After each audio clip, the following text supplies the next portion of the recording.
आप कितने भी प्रेम और करुणा से भरे हैं, लेकिन आप किसी पागल कुत्ते के साथ नहीं सो सकते। आपका प्रेम प्रेम समझने वाला भी तो होना चाहिए। आप इंसानियत की भाषा बोले तो इंसान सामने होना भी तो चाहिए। अगर सामने हैवान है, कोई कहे कि हम बड़े ही प्रेम से भरे हैं और नाग सांप के मुंह में उंगली जाके डालेगा तो छोड़ेगा, तो मूर्खता है। प्रेम वहीं चाहिए जहां प्रेम की जरूरत है, लेकिन जहां सामने नाग जैसा फन उठाकर कोई खड़ा हो तो वहां कुचलना भी पड़ता है। तो ये शिक्षा हमारे संतों ने दिया है। आप हमारे संतों ने आपको अकर्मण्य नहीं बनाया है, हमारे संतों ने आपको निकम्मा नहीं बनाया है। उन्होंने आपके भीतर आत्मबल को जागृत किया है। मैंने कल कहा था कि अब इतिहास बदलना होगा। चलो राम के पद चिन्हों पर अब इतिहास बदलना होगा। अब राम तुम्हें बनना होगा कि अब हमें खुद ही वो पीड़ा उठाना होगा। और ये भारतीय संस्कृति की पहचान है। एक जिज्ञासु एक संत से पूछता है कि भारतीय संस्कृति है क्या, जिसकी चर्चा हम इतनी करते रहते हैं, वो संस्कृति क्या है? संत ने 2-4 लाइन में उत्तर दिया। कहा, 2 वर्ष का बच्चा भरत शेर पर सवार होकर उसका दांत गिनता है, ये भारतीय संस्कृति है। पन्नाधाय अपने पुत्र को बलिदान कर देती है राजा के पुत्र को बचाने के लिए, ये भारत की संस्कृति है। महाराणा प्रताप जंगल में घास की रोटियां खाते हैं, लेकिन मुगलों के सामने घुटने नहीं टेके, ये भारत की संस्कृति है। वीर शिवाजी ने कहा कि मैं गर्दन कटा सकता हूं लेकिन झुका नहीं सकता, ये भारत की संस्कृति है। राजा शिवी बाज पक्षी के लिए अपने शरीर का मांस दान कर देते हैं, ये भारत की संस्कृति है।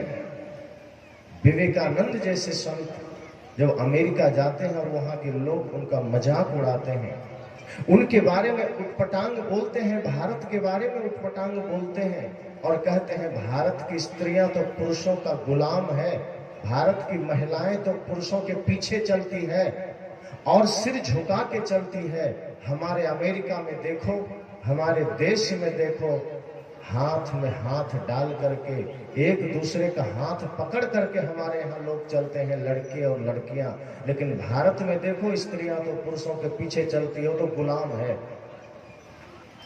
स्वामी विवेकानंद जी ने कहा, मैं ये मानता हूं कि तुम्हारे यहाँ के लड़के लड़कियां एक दूसरे के हाथ पकड़ कर चलते हैं, और मैं ये भी स्वीकारता हूं कि हमारे भारत में स्त्रियां पुरुषों के पीछे चलती है, बराबर भी चलती है, लेकिन हाथ पकड़ के नहीं चलती।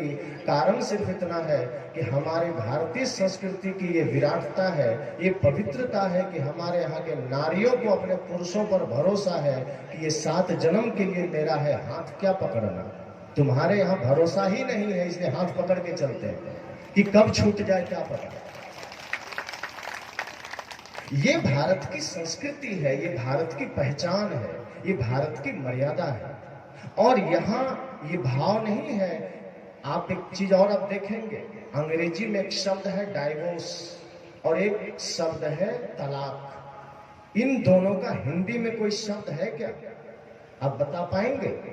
नहीं है, क्योंकि तलाक इस्लाम में होता है, डाइवोर्स अंग्रेजों का दिया हुआ है, लेकिन अपने हिंदू संस्कृति में ये कुछ होता ही नहीं है, इसलिए वो शब्द ही नहीं है। जो एक बार परिणय सूत्र में बंध गए, एक दूसरे के लिए बंध जाते थे, वो छूटते नहीं थे। एक दूसरे पर इतना भरोसा होता था, एक दूसरे पर इतना विश्वास होता था कि वहां कहते हैं ना, आधे बसे पुरुष आधे बसे जो है।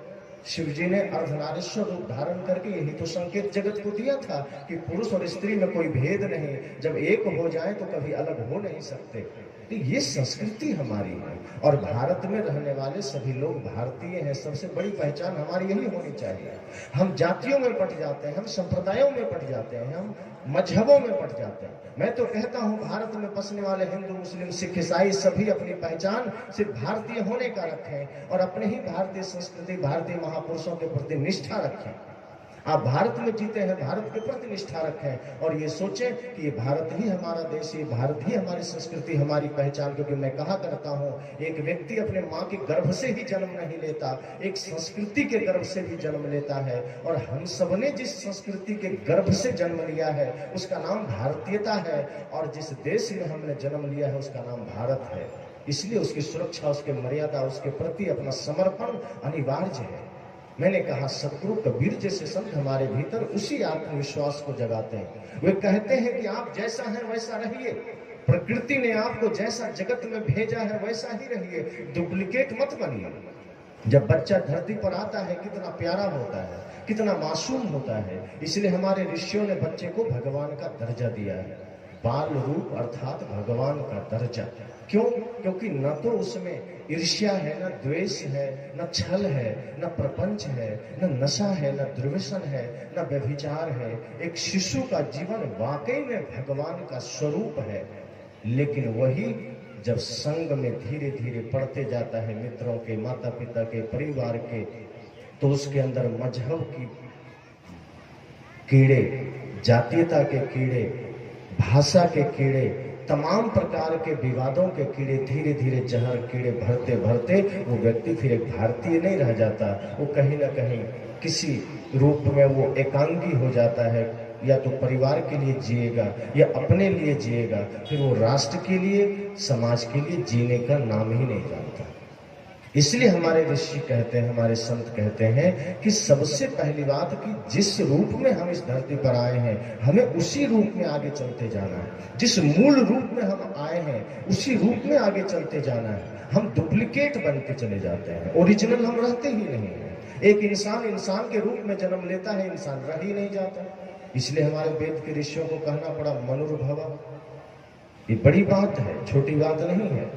उन्होंने किसी कुत्ता को नहीं कहा कुकुर भव, गधा को नहीं कहा गर्धव भव, घोड़ा को नहीं कहा अश्व भव, सिर्फ मनुष्य को ही क्यों कहा कि मनुष्य बनो। अर्थात मनुष्य बनो कहने के पीछे मतलब है कि ये मनुष्य, खोल तो मनुष्य का ओढ़ा है लेकिन मनुष्य नहीं है। कभी आपने किसी कुत्ते को नहीं कहा कि अरे थोड़ा तो कुत्तापनी सीख लो, अभी तुम में कमी है, थोड़ा तो कुत्ता बन जाओ। आपने कभी कहा किसी कुत्ते को? क्योंकि कुत्ता में पूरा कुत्तापन है, वो आधा कुत्ता नहीं है। गधा में भी पूरा गधापन है, वो आधा गधा नहीं है। वो पैदा लेता है और पूरा कुत्ता बन जाता है, पूरा गधा बन जाता है। लेकिन आदमी, पूरा आदमी जीवन भर नहीं बन पाता। वो आदमी जन्म तो लेता है आदमी के खोल में, पर आदमी बन ही नहीं पाता। इसलिए हमारे संतों ने कहा, आदमी के शहर में मैं ढूंढता हूँ